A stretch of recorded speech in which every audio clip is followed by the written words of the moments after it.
Hello everyone. So we're going to be shooting the Nightforce 2.5 to 20 by 50 scope, okay? So let's shoot this out. We're going to be shooting at 200 yards and then I'll give you guys my thoughts after having been working with this now for about 3 days.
So I've been working with this now for about 3 days.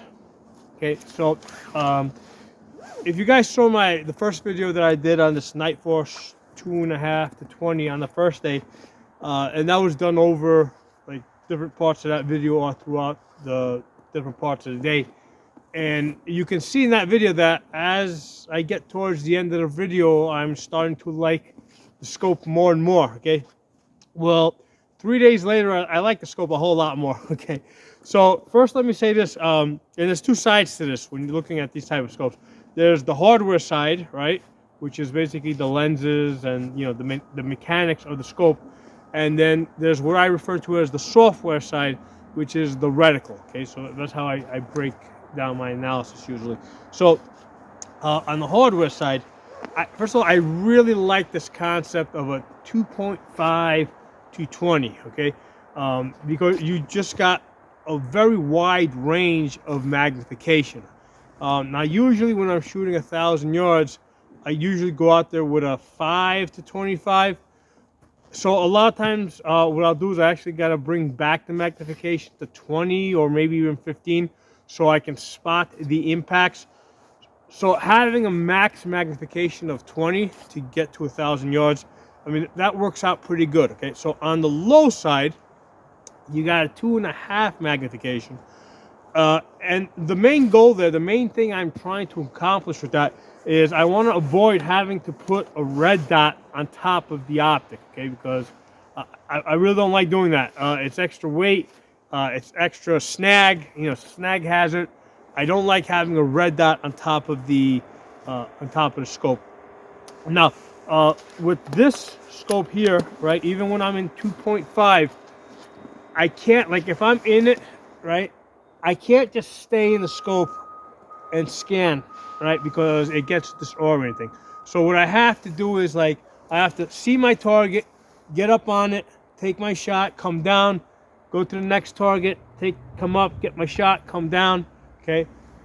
Right, so I can't stay in the scope and just scan like this because the 2.5 is still very disorienting. On my LPVOs, I've even tried going down to 1.5, and even 1.5 is very disorienting if you're in the scope and you're just trying to scan like that. Okay, even with a 1.5, you gotta come down and come back up. Okay, so basically, if you want to stay in the scope and be able to scan, you need an LPVO that goes down to 1x. Okay, so the 2.5 doesn't help us in that respect. Where it does help us is like, for example, here today I'm shooting 200 yards. You know, I'm able to zoom down to 2.5. You know, I got that wide field of view so I can see my target, right? We're 200 yards back in these woods, right? Which basically involves a little bit of hunting. So I need that low magnification in order for me to be able to find it. Because if I have, like if I'm starting off in 5 magnification, sometimes it's like, okay, now I need a red dot on top of the scope so I can kind of like just get into the area where I know the target is, and then I'll switch over into the glass. Okay, so that's how the 2.5 is going to help you. Okay, it's not going to help you for doing like CQB type of work. It's a little dizzying. Now, as far as size, I mean, it is. I weighed it the other day. It was just a bit over 2 pounds. Like, I mean, it was close enough to 2 pounds that we could just say it was 2 pounds. I think it was maybe 2 pounds and maybe 2 ounces or something. So 2 pounds. You know, that's with the mounts, the scope, and this mount here, which is also from Nightforce. Okay, 2 pounds. And one of the things I want to do here today, I'm walking back and forth in the woods. You know, setting up the target, coming back here, and I have to shoot off the table because otherwise I don't have enough clearance to see the target, right? So I need it to be a little bit higher. But just walking back and forth in the woods through the snow, I mean, yeah, this thing's a little heavy, okay? You know, that extra, because most of my LPVOs are either like the most, they're like 1.5 pounds. Most of them are a little bit under 1.5 pounds. That extra ½ pound, yeah, it makes a difference, right? Especially when you add the bipod, it makes a difference. So you're gonna feel it. I'm not saying it's bad. My 5 to 25 is 2.5 pounds. Okay, so that's even less comfortable. But all I'm saying is that you're gonna feel that extra ½ pound. But the scope does deliver performance. I mean, it's you know, I mean, it works well.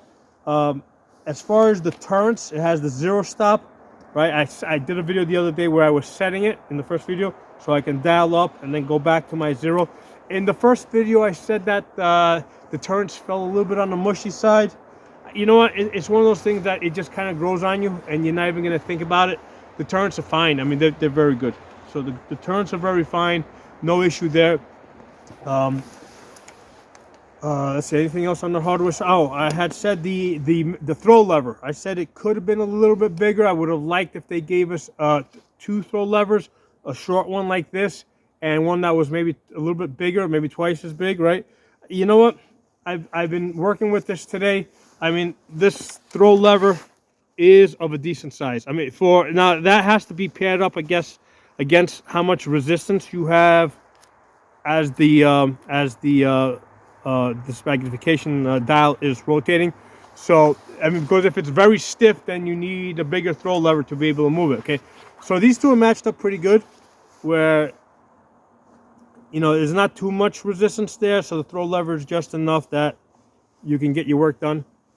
So that's pretty good. That grew on me, okay? Because, you know, like I said, when you shoot a lot of different optics, lots of different scopes, sometimes you get used to one thing, and then when you get on something else, it's like, oh, okay, if you work on it for a couple of days, you're going to get very comfortable with this. You're going to like the throw lever.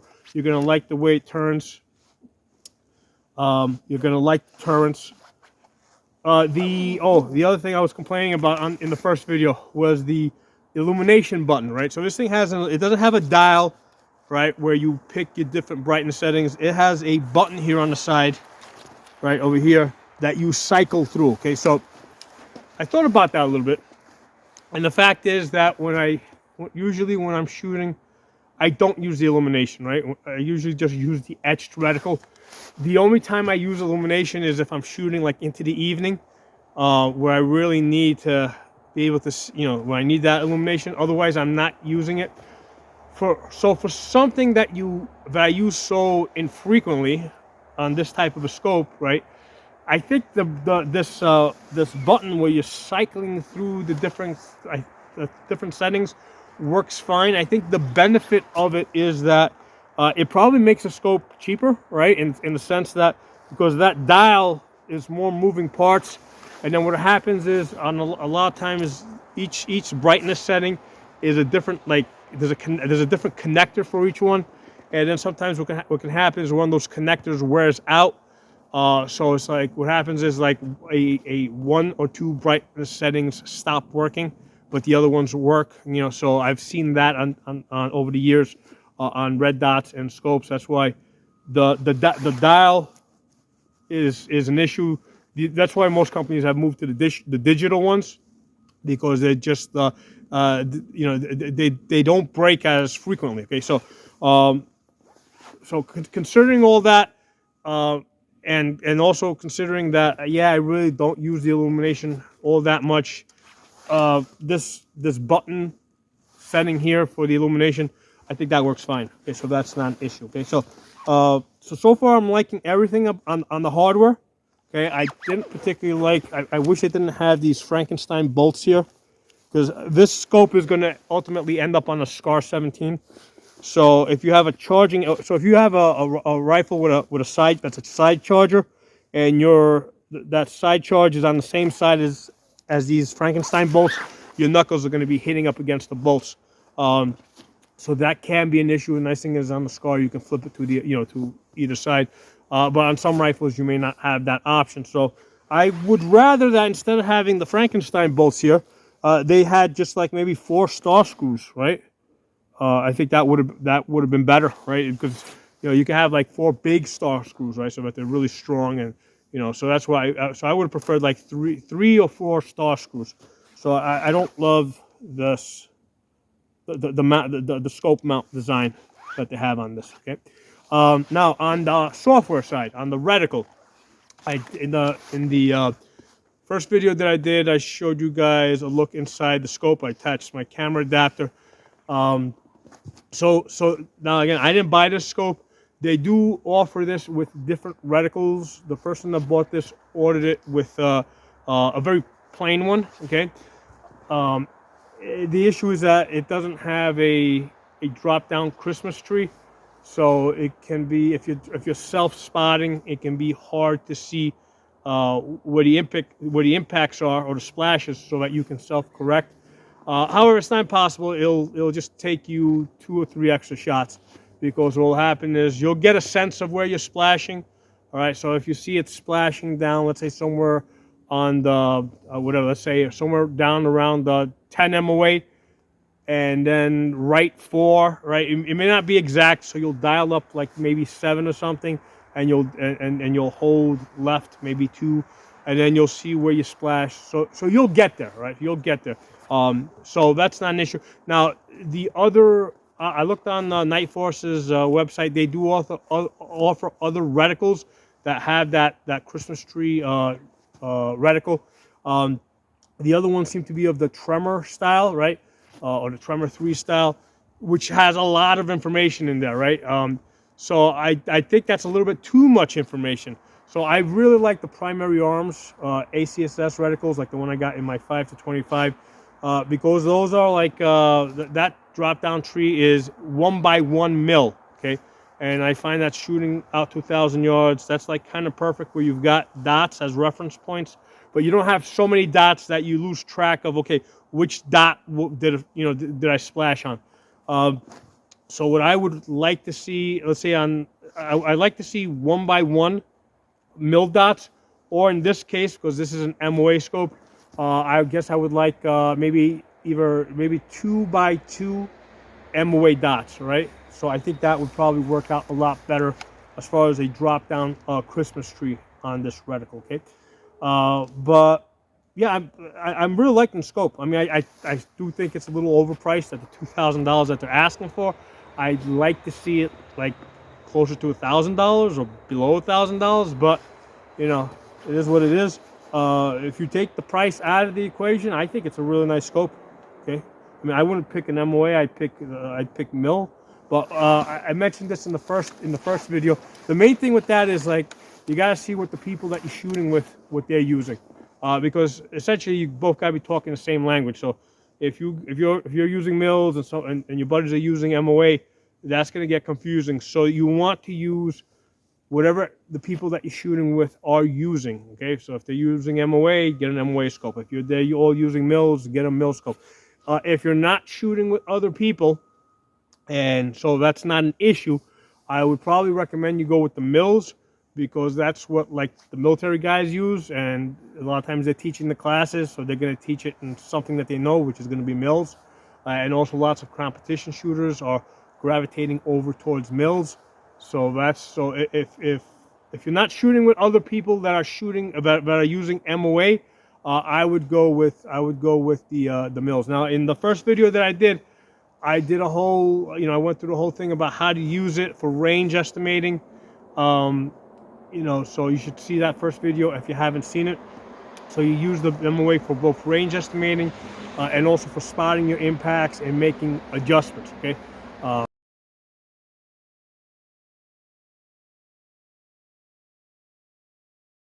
This scope now, today I'm shooting an AR-47, right? So this is 7.62 by 3.9.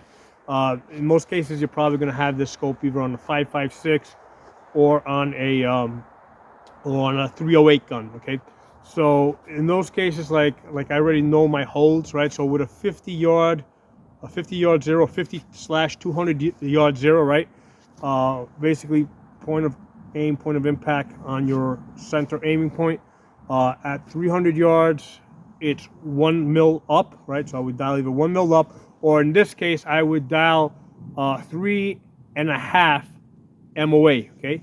At 400 yards, it's a 2 mil hold. So here I would dial 6.5 MOA up, okay? At 500 yards, it's a 3 mil hold. So here I would dial basically 10 MOA up, okay? Now past 500 yards, you gotta put the shots out there and spot your impacts and self-correct, because after 500 yards, right? That's when like the different ammunition, different barrel lengths, different ammo speeds. They those small what's normally a very small difference inside of 500 yards starts becoming a bigger difference past 500 yards. So you basically have to collect that data, on what your holds need to be. One more thing worth noting, on this reticle, the center aim point on this is a cross, okay?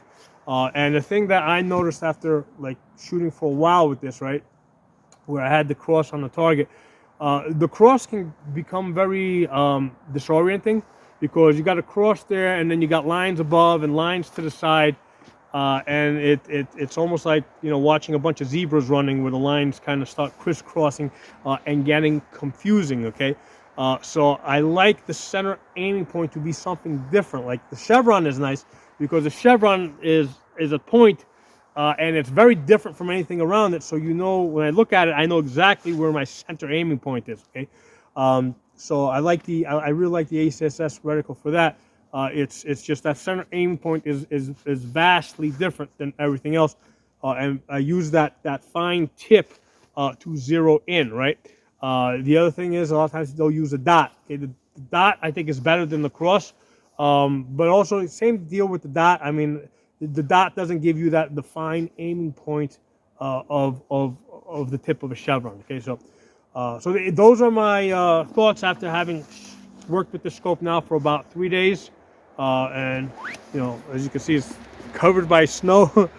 So yeah, it's one thing when you're shooting and using the scope like in the summertime in an open field, where you just pulling the gun out of a truck and you're walking whatever 5 or 10 feet over to a bench. It's another thing when you're out in the woods going, like today, going 200 yards one way, 200 yards the other way. You start to really get a sense for the weight of the gun, and what it's what it's like to use it like in a more realistic type of situation. Okay, so I'm gonna probably do a few more videos on this as I continue working with the scope. Thanks for watching. I'll talk to you all soon. I wanted to take a look at that group that I just shot. So that was at 200 yards. Okay. Tape measure out. So that's an AR-47. So it shoots 7.62 by 3.9. Shooting Red Army standard. So 1, 2, 3, 4, 5 shots. The ones without the holes. The ones with the holes I shot earlier. I mean, I completely bombed that group. So the 5 shots that I just shot, 4 inches at 200 yards. So that's 2 MOA. Now normally I take the best 4 out of 5 because a lot of times I'll throw the shot. So the best 4 out of 5 is 3 inches AR-47. So 3 inches, 1.5 MOA with steel case. And basically that rifle's been shooting between 1 MOA and 1.5 MOA since I got it. So you know, it's you know, you can make steel case work for you. So I mean using the AR-47 because I wanted something that had a little bit more recoil, since this is going to end up on a SCAR 17. So you know, if you're shooting a 308, that tends to be a lot more expensive. So I wanted to get as much shooting. You know, basically I wanted to learn the scope first with cheaper ammunition before I mounted it on a 308 gun. But yeah, this thing's shooting pretty good. And this is without a bag in the back, right? Because if you guys saw when I was shooting it, I was shooting off a bipod in the front, right? Which was kind of slipping and sliding on that table, which had like ice on it in the front. And then on the back side, I didn't have a bag. So normally if I had a bag in the back, this would have been a 1-inch group. Like guaranteed. Because I could see I was moving a little bit when I was shooting it. Right, there's 20. Let's see if I can adjust the parallax a little bit. All right, I can see that the illumination is still on. Let me see if I can get this illumination off. Yeah. Yeah. Get it off. Yeah, so that's the thing with this button design. There you go. I finally got it off. This button design is that you may have some difficulty getting this to do what you want it to do. So you see what I meant about earlier about how you use that box to center up your cross inside the box, right? You can see the bullet holes. So that's at 100 yards, and you can see the bullet holes. Again, that's the target I shot earlier.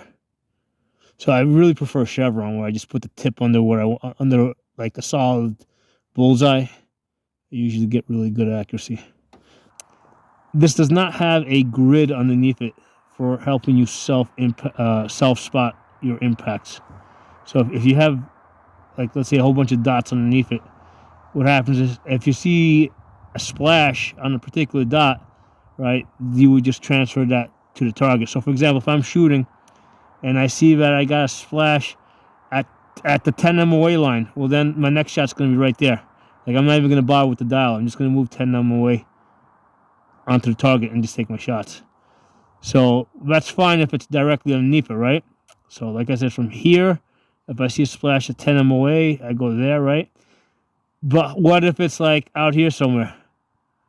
Shit, how am I supposed to, you know? So that's where it's really useful to have some holding points underneath. So that's the disadvantage of this reticle design. Right now we're back to 2.5. Let's see what the parallax looks like here. It's kind of hard to tell through the camera where I gotta parallax this. Yeah, if those leader lines out at the edges were a little bit thicker, it would really help. Because once you zoom in, they kind of disappear out of your field of view. So there's no reason why those outer lines can't be, like, you know, really thick, so it can help you get on target faster, you know, in an up close type of situation.